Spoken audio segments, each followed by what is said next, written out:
আমি মনে করি যে বিএনপির জনগণের কথা শোনা উচিত, বিএনপির বোঝা উচিত, বিএনপির জুলাই যোদ্ধাদের ডেকে তাদের কথা শোনা উচিত, বিএনপি জনগণের কাছে ফিরে যাওয়া উচিত। কোন জনগণের কাছে? যে জনগণের মাধ্যমে এই বড় পরিবর্তনটা সংঘটিত হয়েছে। আইন দিয়ে পরিবর্তন হয় নাই এবং আইন দিয়ে আপনার ভবিষ্যতে পরিবর্তন হবে না। সংস্কারের ব্যাপারে যে জুলাই সনদের ব্যাপারে যে গণভোট, এই গণভোটের কোনো দরকার ছিল না। এই গণভোট বা এই সনদ যাই না, এটা এক্সিকিউট করবে কে? পার্লামেন্ট। তো তাহলে পার্লামেন্টের সোভারেন্টিকে কোনো একটা গণভোট এগুলো সুপারসিড করতে পারে না। এটা পার্লামেন্টের ডেমোক্রেসিতে হয় না।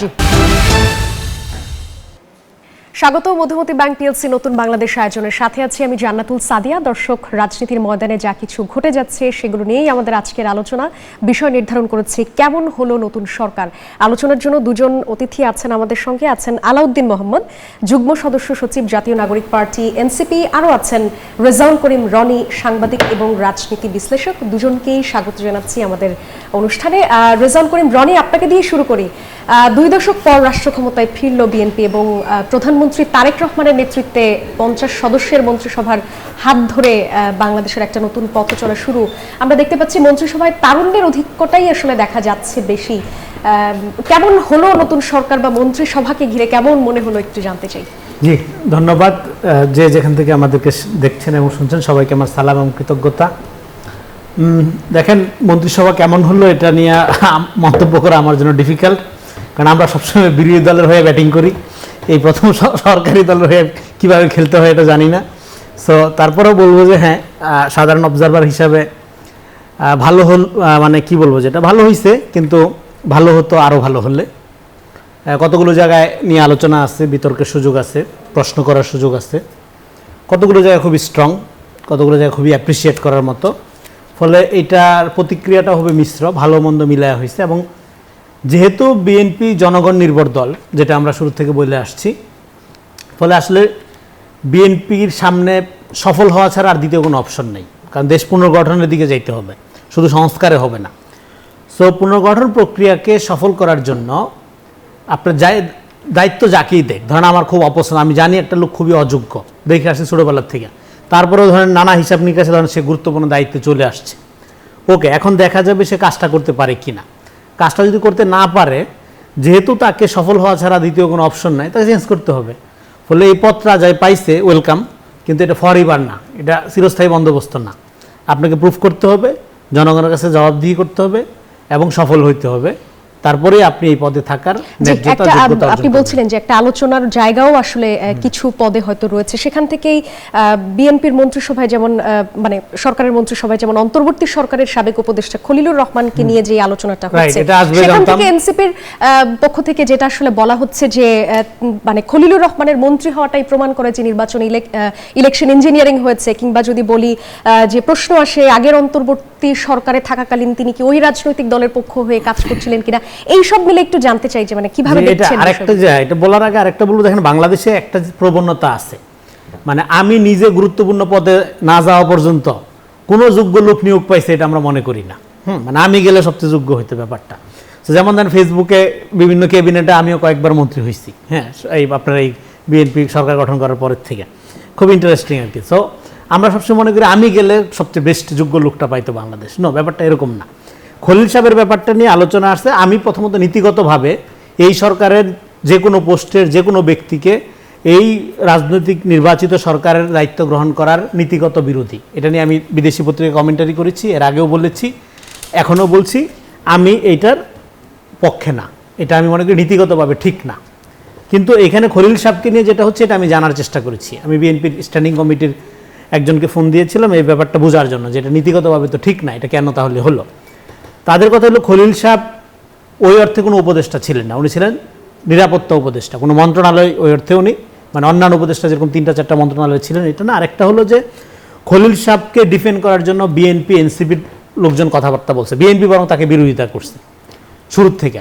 এবং আপনার জামাতের পক্ষের যারা অ্যাক্টিভিস্ট, সোশ্যাল মিডিয়াতে প্রচণ্ড ইনফ্লুয়েন্সিয়াল, তারা কিন্তু খলিল সাহেব পৃথিবীর সেরা স্ট্র্যাটেজিস্ট, পৃথিবীর সেরা আপনার পররাষ্ট্রবিদ, এইভাবে ওনাকে ইন্ট্রোডাকশন করানো হয়েছে। এবং তখন আপনি সালাউদ্দিন সাহেবের বক্তব্য পাবেন, বিএনপির অ্যাক্টিভিস্টদের তুমুল আন্দোলন পাবেন, হ্যাঁ, খলিল সাহেবকে সরানো হোক, তাকে দেখতে চাই না, হ্যাঁ, করা হয়েছে। তো বিএনপির দিক থেকে বক্তব্যটা হলো যে যেহেতু তার একটা এক্সপার্টিজ আছে এবং তাকে জামাতের লোক হিসাবেই এখানে পোর্ট্রেট করা হয়েছে বা বিএনপি বিরোধিতা করছে, জামাতের লোক এটা এস্টাবলিশড, মানে অন্তত শপথ নেওয়ার এই নতুন করে মন্ত্রী হওয়ার আগের দিন পর্যন্ত সেটা জামাতের লোকই ছিল, মানে বাজারে যে ঝগড়াটা কোট আনকোট যে ঝগড়াটা, মানে যে তো ফলে যেহেতু আপনার সেই জামাতের লোক হিসেবে তাকে আনা হয়েছিল, বিএনপি লোক বিরোধিতা করছে এবং তার যে এক্সপার্টিস এটাকে জাতীয় স্বার্থে কাজে লাগানোর জন্য তাকে এই পদে নিয়োগ দেওয়া হয়েছে। এটা ছিল বিএনপির দিকে জাস্ট জাতীয় স্বার্থ বিবেচনা করে, যেহেতু তার এক্সপার্টিসটা খুবই গুরুত্বপূর্ণ মনে হয়েছে এই মুহূর্তে আপনার বিদেশিদের সাথে সম্পর্ক এবং স্ট্যাবিলিটি এগুলো রাখার জন্য, ম্যানেজ করার জন্য। আর যেহেতু উনি একজন কেরিয়ার ডিপ্লোম্যাট, বিএনপিতে অনেক অভিজ্ঞ যোগ্য লোক আছে, কিন্তু কেরিয়ার ডিপ্লোম্যাট এই লেভেলের একদম কেরিয়ার ডিপ্লোম্যাট এবং গ্লোবালি খুবই ইনফ্লুয়েন্সিয়াল যে অর্থে বলা হয়, সেরকম লোক তারা মনে করছে সেখান থেকে খলিল সাহেবই বেস্ট লোক হবেন, এই জন্য তারা দিচ্ছে। আর খলিল সাহেবের নিয়োগটা যেহেতু সর্বদলীয়, এর আগে উনি জামাতের ছিল, তাহলে এখন উনি বিএনপির মন্ত্রী হোক, অসুবিধা কি?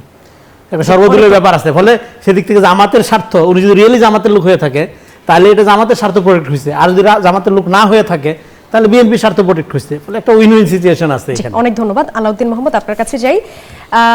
সরকারের মন্ত্রিসভা কেমন হলো আপনার কাছ থেকে তো জানতে চাইবো, বিরোধী অবস্থানে থেকে কি মনে হচ্ছে আপনাদের? এই যেমন রাজপথের স্লোগান থেকে যদি বলি, একদম অন্তর্বর্তী সরকারের নীতি নির্ধারণী টেবিল, সেখান থেকে এসে বিরোধী দলীয় চিফ হুইপ হয়েছেন আপনাদের নেতা নাহিদ ইসলাম এবং 6টি আসনও আপনারা জিতেছেন। আপনাদের প্রত্যাশা কেমন ছিল নির্বাচন ঘিরে এবং এখন আপনাদের যে প্রাপ্তি সেটা মিলে একটু জানতে চাই। আপনাকে ধন্যবাদ। আমার সহ-আলোচক এবং যারা দেখছেন সবাইকে শুভেচ্ছা। একই সাথে আজকে রমজানের প্রথম রাত, আজকে যারা তারাবি পড়ছেন সংখ্যাগরিষ্ঠ মুসলিম জনগোষ্ঠীকে রমজানের শুভেচ্ছা জানাচ্ছি। মূলত এই সরকার শুধুমাত্র একটা সরকার নয়, এটা বাংলাদেশের যে ক্ষমতা কাঠামো, সে ক্ষমতা কাঠামো রূপান্তর একটা সরকার। কারণ আমরা দীর্ঘদিন ধরে দেখেছি বাংলাদেশে যদিও পূর্ববর্তী 3টি নির্বাচনকে অবৈধ বলে আপনার আইনগতভাবে এখনো ঘোষিত হয়নি, কিন্তু স্বাভাবিকভাবে পূর্ববর্তী সরকার আসলে নির্বাচিত ছিল না, এটা খুব স্বাভাবিক, জনগণ তাদের নির্বাচিত করেনি। কিন্তু এই সরকার কিন্তু প্রায় 17 বছর পর সত্যিকার অর্থে জনগণ ব্যাপক উচ্ছ্বাসের সাথে তাদেরকে ভোট দিয়েছে এবং যারা বিরোধী দলে আছেন তাদেরকেও ভোট দিয়েছে এবং এখানে জনগণের রায়ের একটা প্রতিফলন ঘটেছে। সেই ক্ষেত্রে আমি সরকারকে গুরুত্বপূর্ণ মনে করি এবং মনে করি যে এই সরকার যে কোনোভাবে তার পূর্ণ মেয়াদ অতিক্রম করা উচিত এবং তাকে সফল হতেই হবে, তার ব্যর্থ হওয়ার কোনো সুযোগ নেই। কিন্তু একই সাথে আমাদেরকে এটাও দেখতে হবে যে যে মন্ত্রিসভা হয়েছে, প্রথমত মন্ত্রিসভার গড় বয়স খুবই সুন্দর এবং আমি তাদের মধ্যে একটা মানে অভিজ্ঞতা এবং নতুনত্ব দুটা সমন্বয় দেখতে পাচ্ছি। পাশাপাশি এখানে 2জন ব্যক্তি যাদেরকে আমি ব্যক্তিগতভাবে খুব শ্রদ্ধা করি, নুরুল হক নূর এবং জুনায়েদ সাকি, তাদের এই মন্ত্রিসভায় যুক্ত করা, এটা আমার মনে হচ্ছে এটা একটা ইনক্লুশনের একটা বড় পদক্ষেপ। আর নুরুল হক নূর কেবলমাত্র আপনার এই একটি দলের প্রধানই নয়, তিনি এই ফ্যাসিবাদ বিরোধী আন্দোলনের অগ্রনায়ক এবং 2018 থেকে 2024 পর্যন্ত যেই আন্দোলন সংগ্রামের মধ্যমণি ছিলেন। সেক্ষেত্রে এটা আমাদের প্রজন্মের জন্য একটা ভালো লাগার বিষয়। আমি বিশ্বাস করি তিনি তার পারফরমেন্স দিয়ে অবস্থান ধরে রাখবেন এবং তিনি প্রমাণ করবেন যে তরুণদের পক্ষ থেকে বড় দায়িত্ব পালন করা সম্ভব। কিন্তু একই সাথে যে বিষয়টি আপনি বলেছেন, এটা আমাকেও বলতে হবে যে প্রক্রিয়াগত কিছু জায়গায় এবং কিছু ব্যক্তিবর্গ নিয়ে অবশ্যই বিতর্ক আছে এবং বিতর্কের জায়গাটা যেহেতু সরকার ব্যাপক চাপের মধ্যে আছে, ব্যাপক চাপ নিয়ে সরকার দায়িত্ব গ্রহণ করেছে। আমি প্রথমে বলতে চাই না যে গভর্নমেন্ট মানে অনেক উইক হবে কিংবা পারবে না, আমি সংশয়টা দূরে রেখে আমি আস্থা রাখতে চাই। তবে জাতীয় নিরাপত্তার যে প্রশ্নটি এসেছে ডক্টর খলিলকে ঘিরে, তো আমি এটা বিশ্বাস করি যে তারেক রহমান যে বাধার কথা বলেছিলেন যে বাংলাদেশে তার আশা কেবলমাত্র তার হাতেই নেই, এবং এই জায়গায় হয়তোবা খলিলের অন্তর্ভুক্তি সেই বাধা ডিঙ্গানোর একটা উপায় হতে পারত, মানে হয়তোবা সেটাই ছিল। কিন্তু আমাদের যে জায়গাটা হলো যে এখানে খলিল কোন দলের ছিল, খলিল কার পারপাস সার্ভ করবে সেটা না, বরং বাংলাদেশ একটি রাষ্ট্র হিসেবে তার জনগণের স্বার্থ বিশ্বের অপরাপর রাষ্ট্রগুলোর সাথে বার্গেন করে আদায় করে নিতে পারছে কিনা, এটা খুব গুরুত্বপূর্ণ। সেই ক্ষেত্রে যদি মনে হয় খলিলের অন্তর্ভুক্তি বাংলাদেশের ভূ রাজনৈতিক যে অবস্থান, সে অবস্থানে একটা অন্তর্বর্তীকালীন সরকারের যেই অবস্থান ছিল সেটার একটা ধারাবাহিকতা বজায় রাখতে সক্ষম হবে, সেক্ষেত্রে আমি এটাকে খুব আপনার সমালোচিত অথবা সমালোচনা হবে এরকম কিছু বলে মনে করছি না। আরেকটা বিষয় হলো যে বাংলাদেশকে বুঝতে হবে, আমাদের জনগণকে বুঝতে হবে যে আমরা একটা গভীর সংকটের মধ্য দিয়ে যাচ্ছি। সংকটটা কিন্তু শুধুমাত্র ভোটাধিকার প্রয়োগ করতে পেরেছে বলে কেটে গেল এমন না। সংকটটা আসলে সামনে অবস্থান করছে, কারণ বাংলাদেশের জনগণ একটা ফ্যাসিস্ট শক্তিকে এখান থেকে তাড়িয়েছে, তাড়ানোর মাধ্যমে কিন্তু এখানে সামহাও সে ভারতের চক্ষুশূল হয়ে আছে।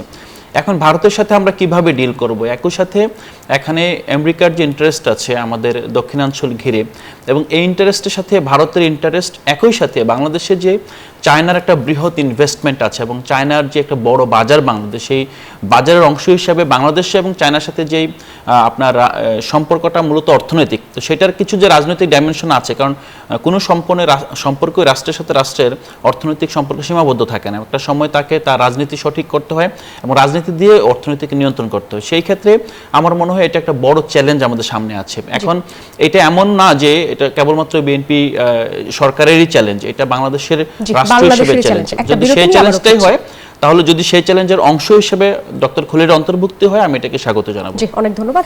আলাউদ্দিন মোহাম্মদ, আপনার কাছে একটু যাই। শপথের পরে যে বিষয়টা নিয়ে প্রথম আলোচনা শুরু হয়েছিল, যে সংবিধান সংস্কার পরিষদের সদস্য হিসেবে শপথ গ্রহণ করা না করাকে একটা কেন্দ্র করে, তো এখানে মানে এই বিষয়টাকে নিয়ে অনেকেই অনেকভাবে ব্যাখ্যা দিচ্ছেন। এই যেমন সংবিধান বিশেষজ্ঞ এবং ঢাকা বিশ্ববিদ্যালয়ের আইন বিভাগের সাবেক অধ্যাপক তিনি বলছেন, রিদওয়ানুল হক, তিনি বলছেন যে সংবিধান সংস্কার পরিষদ নিয়ে বিএনপির অবস্থানটা যৌক্তিক। এছাড়াও জ্যোতির্ময় বড়ুয়া, তিনি সুপ্রিম কোর্টের আইনজীবী, তিনিও বলেছেন যে শপথ না নেওয়ায় আসলে আইনের তেমন ব্যত্যয় হবে না।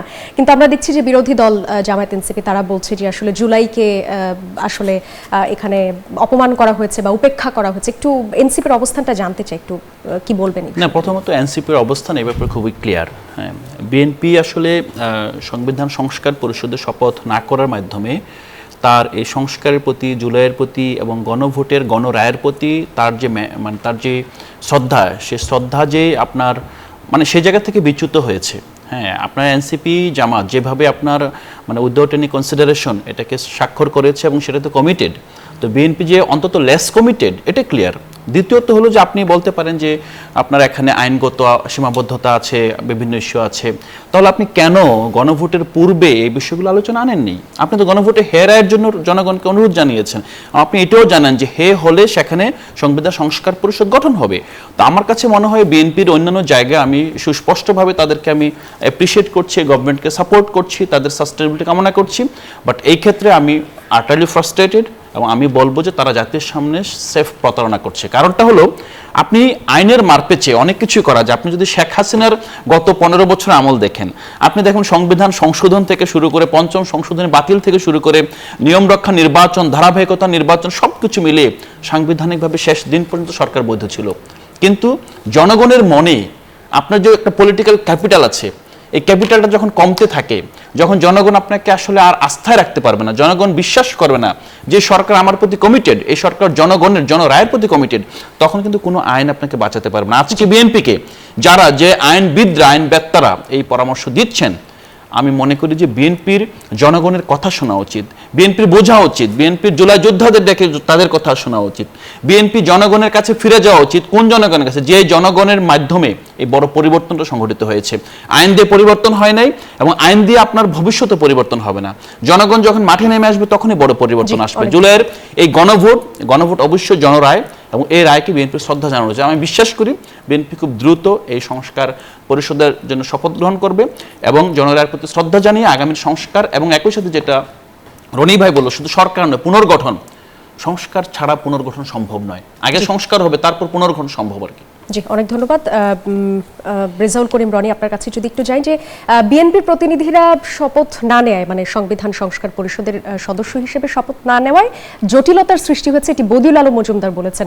মানে জামায়াত এনসিপি বিরোধী দল তো আসলে বলছে যে জুলাইকেই উপেক্ষা করা হলো। আপনার কি মনে হচ্ছে সরকারের যে অবস্থান? বদিউল আলম সাহেবের এই বক্তব্য, জামাত এবং বিএনপি আপনার এনসিপির পজিশন একই বক্তব্য, এবং এই আমরা যে আগে বলতাম যে সরকার একদিকে আর বাকি সব একদিকে, তারই রিফ্লেকশন পাওয়া যাচ্ছে এখানে। দেখেন, ব্যাপারটা বুঝতে হবে আমাদের, জুলাই আপনার সংস্কারের ব্যাপারে, যে জুলাই সনদের ব্যাপারে যে গণভোট, এই গণভোটের কোনো দরকার ছিল না, কারণ সমস্ত দলগুলো এটা জাতির সামনে স্বাক্ষর করেছে এবং যে দলগুলো স্বাক্ষর করেছে তারই একটা সরকার গঠন করার কথা ছিল এবং তারই একটা গঠন করেছে বিএনপি। ফলে এখানে গণভোটে হা আসলো না আসলো তাতে কিছু আসে যায় না। আপনি জাতির সাথে অলরেডি কমিট করেছেন, এবং কমিট করেছেন কিভাবে? জুলাই সনদের যে বইটা, তাতে 48টা বিষয় সংস্কার, 84টা বিষয় সংস্কার, এবং সমস্ত দলের নোট অফ ডিসেন্ট আছে। জামাতের আছে, বিএনপির আছে, বিএনপির একটু বেশি, অন্যান্য দলের আছে। কেন নোট অফ ডিসেন্ট আছে? প্রত্যেকটা দলের সংস্কারের ব্যাপারে নিজস্ব মতাদর্শ আছে এবং থাকাটা স্বাভাবিক, থাকাটা নৈতিক। কেন নৈতিক? তাদের জামাত একটা মতাদর্শপন্থী রাজনৈতিক দল, বিএনপি একটা লিবারাল ডেমোক্রেটিক পার্টি, এনসিপি একটা মধ্যপন্থী দল। ফলে প্রত্যেকেরই দেশ গঠনের ভাবনা আলাদা আলাদা হবে, এটাই ন্যাচারাল, এটাই স্বাভাবিক। কিন্তু বিএনপির সংস্কারের ধারণাটা with note of dissent democratic. এখন ডেমোক্রেসিতে পার্লামেন্ট হলো পার্লামেন্টের সভারেন্টি যদি আপনি স্বীকার না করেন তাহলে আপনি ডেমোক্রেটিক পলিটিক্সে ঢুকতেই পারবেন না। পার্লামেন্টারি ডেমোক্রেসিতে কিছু সুবিধা আছে, অসুবিধাও আছে। অসুবিধা হলো রিপ্রেজেন্টেটিভ, যেটা মানে প্রতিনিধিত্বমূলক আপনার এই পার্লামেন্ট, যেটা মানে আপনার যেটাকে বলে যে আইনসভা, তাতে করে এই গণভোট বা এই যাই না, এটা এক্সিকিউট করবে কে? পার্লামেন্ট। তো তাহলে পার্লামেন্টের সভারেন্টিকে কোনো একটা গণভোট এগুলো সুপারসিড করতে পারে না, এটা পার্লামেন্টারি ডেমোক্রেসিতে হয় না। ফলে এবং সাংবিধানিক রাজনীতিটা কিন্তু অলওয়েজ একটা ধারাবাহিকতা মেনটেন করে। একটা উদাহরণ দিই, ইন্ডিয়া এবং পাকিস্তান মানে ভারত ভাগ যেটা হয়েছে, এটা তো কিন্তু টেবিলে বসে হয়েছে, হ্যাঁ, টেবিলে বসে খুব আলোচনার মাধ্যমে হয়েছে। তারপরেও ভারতের সংবিধান এবং পাকিস্তানের সংবিধান এবং বাংলাদেশের সংবিধান, যেটা বাংলাদেশ 72 সালে প্রণয়ন করা হয়েছে, এই সংবিধান প্রণয়ন করার ক্ষেত্রে 1935 সালে ইন্ডিয়ান অ্যাক্ট যেটা করা হয়েছিল ব্রিটিশ শাসন আমলে, ভারতের সংবিধানে প্রায় 70% সেটা অ্যাডাপ্ট করা হয়েছে, পাকিস্তানের সংবিধানে সেটা 50% অ্যাডাপ্ট করা হয়েছে, এবং বাংলাদেশের সংবিধানেও অনেক কিছু অ্যাডাপ্ট করা হয়েছে। তার মানে সাংবিধানিক রাজনীতির একটা ধারাবাহিকতা থাকে।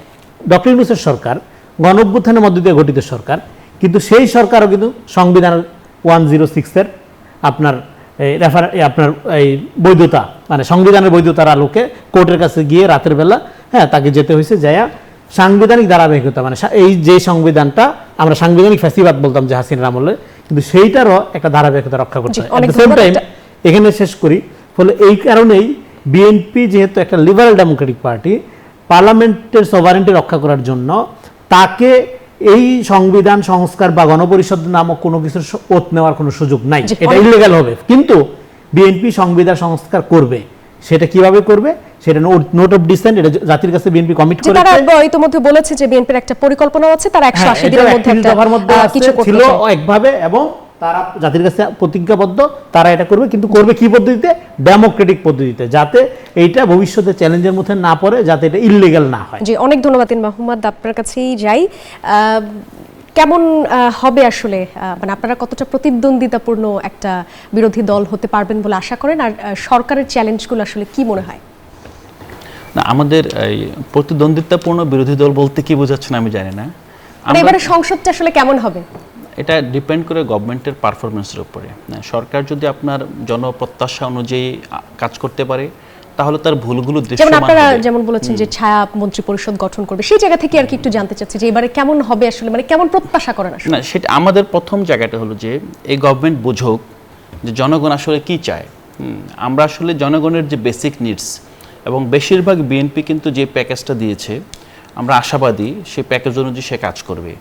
যদি সে তার প্যাকেজ অনুযায়ী কাজ করে তাহলে তার আপনার যদি তার কোনো সীমাবদ্ধতা থাকে এটা দৃশ্যমান হবে, তাহলে আমাদের বিরোধিতা করতে সুবিধা হবে। কিন্তু বিএনপি যদি প্যাকেজের বাইরে চলে যায়, হ্যাঁ, যদি আমার ফাইটটা মনে হয় আপনার সিলেবাসের বাইরে, তখন কিন্তু বিরোধিতা করা সম্ভব না। সো আমরা চাই যে বিএনপি যেই প্রতিশ্রুতি দিয়ে আপনার এই রাষ্ট্র পরিচালনা এসেছে সেই প্রতিশ্রুতির আলোকে আপনার সরকার পরিচালনা করুক, তাহলে আমরা ধরতে পারবো যে এইটা আপনার প্রতিশ্রুতি ছিল, এই জায়গাটা আপনি এখানে প্রতিশ্রুতি থেকে সরে এসেছেন, তাহলে আমাদের বিরোধিতাটা সুন্দর হবে। আপনি যখন আমরা কথা বলবো সংসদের বাইরে সব জায়গায় আপনি একটা গ্রামার পাবেন। আর যদি এমন হয় যে না আপনার এই ম্যানিফেস্টো ডান, হ্যাঁ আমি আমার মতো দেশ পরিচালনা করব, হ্যাঁ যেমন আপনি যেটা প্রথমে যেটা করেছেন গণভোট ডান, হ্যাঁ আমি আমার মতো নতুন এখন তাত্ত্বিক কাঠামো তৈরি করবো, যেটা আপনার নির্বাচনের পূর্বদিন পর্যন্ত আপনার অবস্থান ছিল না। আমি ফাইট করবো কোথায়? আপনি তো এই গণভোটের রায় যখন মেনে যখন আসবেন তখন আমি একটা গ্রামারে ফাইট করব। আপনি যখন ম্যানিফেস্টো নিয়ে ফাইট করবেন আসবেন তখন কিন্তু আমি ধরে ধরে কাজ করতে পারবো। সো বিরোধিতাটা কিরকম হবে এটা কিন্তু আমাদের উপর না, আমরা হলাম রিফ্লেকশন। গভর্নমেন্ট যেভাবে পরিচালিত হবে আমরা গভর্নমেন্টকে রিফ্লেক্ট করবো। আর যদি গভর্নমেন্ট যদি ট্র্যাকলেস হয়ে যায় তখন ট্র্যাকে তোলার জন্য কি করতে হয় সেটা হয়তো বা আমাদের অন্যভাবে দেখতে হবে। যে কোনো বিরোধিতা এটাই হয়। অনেক ধন্যবাদ আপনাকে। যাব রেজাউল করিম রনি, আপনার কাছে যাই। আল জাজিরার একটা বিশ্লেষণ আমি দেখছিলাম, সেখানে মানে বিশ্লেষকরা বলছেন যে জোনায়েদ সাকি এবং নুরুল হক নূরকে যে ক্যাবিনেটে নেওয়া হলো সেখানে প্রধানমন্ত্রী তারেক রহমান মূলত একদিক থেকে সংসদটাকে তো শক্তিশালী করতে চাচ্ছিলেন, ঠিক আছে, কিন্তু অন্যদিক থেকে এই যে রাজপথের বিরোধ সামলানোর একটা হয়তো স্ট্র্যাটেজি তিনি নিয়েছেন। কি মনে হয় আপনার কাছে? রাজপথের বিরোধ ঠিক না, আমি এটার সাথে একমত না। কারণ হলো ওনারা তো দীর্ঘদিন যাবত আন্দোলনের সঙ্গী, জোনায়েদ সাকি নুরু আন্দোলনের সঙ্গে, এবং কথা ছিল আন্দোলনের সঙ্গীদের নিয়েই সরকার গঠন হবে। দেখেন তারেক রহমানের সরকারটা কি হবে এটার একটা আভাস আমি যতখানি বুঝি দিতে পারি। সেটা হলো আমরা এতদিন একটা রেজিমে ছিলাম, হাসিনা রেজিম, ফ্যাসিবাদী রেজিম বলি আমরা।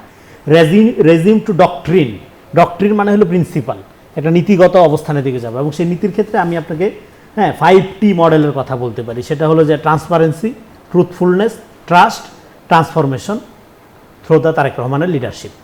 এই 5T মডেলের মধ্য দিয়ে নতুন আমরা যে ডক্ট্রিনটা পেতে যাচ্ছি এটা হলো তারেক রহমান ডক্ট্রিন হিসেবে হয়তো ইতিহাসে এক সময় আখ্যায়িত হবে। উনি যদি এই যে 5টা নীতি আমি বললাম 5T, যে কি ট্রান্সপারেন্সি মানে স্বচ্ছতা, জি ট্রুথফুলনেস সত্যবাদিতা, ভুল হতে পারে আপনার কিন্তু আপনি চালাকি করবেন না।